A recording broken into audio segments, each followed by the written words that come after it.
देश के किसानों के हित में पिछले 6 वर्षों में अनेक क्रांतिकारी कदम उठाए हैं। हम सब जानते हैं कि देश के अंदर प्रधानमंत्री फसल बीमा योजना, प्रधानमंत्री कृषि सिंचाई योजना खेती को तकनीक के साथ जोड़ने की कार्य योजना हो,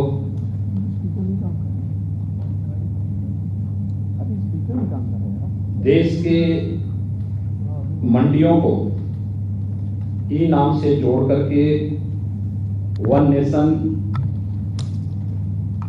वन मार्केट के तर्ज पर मंडियों को और किसान के उत्पाद को देश के अंदर कहीं भी बेचने और किसी भी प्रकार के मंडी शुल्क से मुक्त करने का क्रांतिकारी कदम हो। न्यूनतम समर्थन मूल्य किसान को लागत का 1.5 गुना दाम उपलब्ध कराने का रहा हो, या फिर प्रधानमंत्री किसान सम्मान निधि। आजादी के बाद किसानों के हित में लिए गए ये सभी ऐतिहासिक और क्रांतिकारी फैसले हैं। यूपीए सरकार या कांग्रेस और उसके सहयोगी दल भले ही किसानों को अपना हथियार बनाते रहे हों, लेकिन किसानों के हित में कोई भी महत्वपूर्ण कदम उठाने में सदैव संकोच करते थे या उनको उसके बारे में कोई सोच नहीं थी। जब कृषि संबंधी सुधारों को मोदी जी के नेतृत्व में अभी लागू किया गया, लागू होने के पहले स्टैंडिंग कमेटी में यानी संसद की कृषि संबंधी जो अस्थायी समिति होती है, उस अस्थायी समिति की बैठक में पहले इस पर विस्तृत चर्चा हुई। अस्थायी समिति की बैठक में भी अकाली दल ने, समाजवादी पार्टी ने, टीएमसी ने, कांग्रेस पार्टी के नेताओं ने, राष्ट्रवादी कांग्रेस पार्टी के नेताओं ने, इन सभी ने एपीएमसी एक्ट में, राज्यों के एपीएमसी एक्ट में संशोधन करने और मॉडल एपीएमसी एक्ट लागू करने की वकालत की थी, जिसके तहत वन नेशन वन मंडी की इस परिकल्पना को साकार किया जा सके। और आज वही दल भोले भाले किसानों के कंधों में बंदूक रख करके देश के अंदर अव्यवस्था और अराजकता फैलाने का प्रयास कर रहे हैं। एक प्रकार की अव्यवस्था पैदा करने का प्रयास कर रहे हैं। ये राजनीतिक दलों के दोहरे चरित्र को स्पष्ट रूप से प्रदर्शित करता है। और इसलिए मैं आज के इस अवसर पर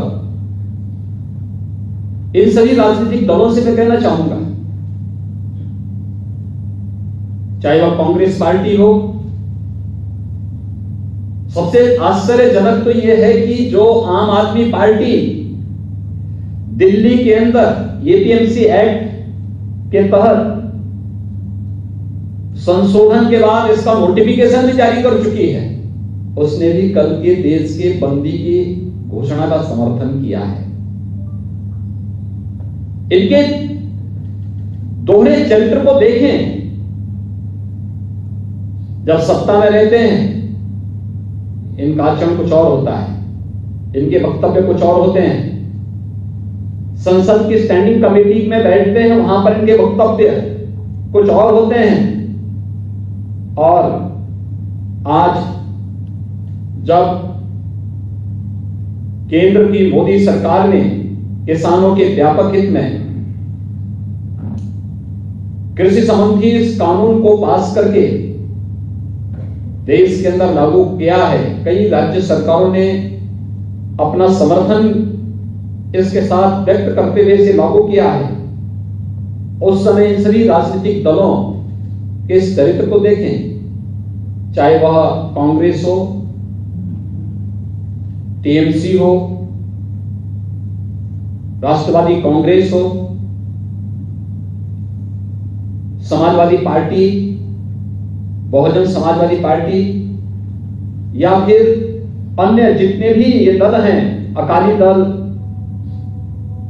आम आदमी पार्टी, डीएमके, लेफ्ट पार्टी, ये सभी अपनी घोषणा पत्र में क्या कहते थे?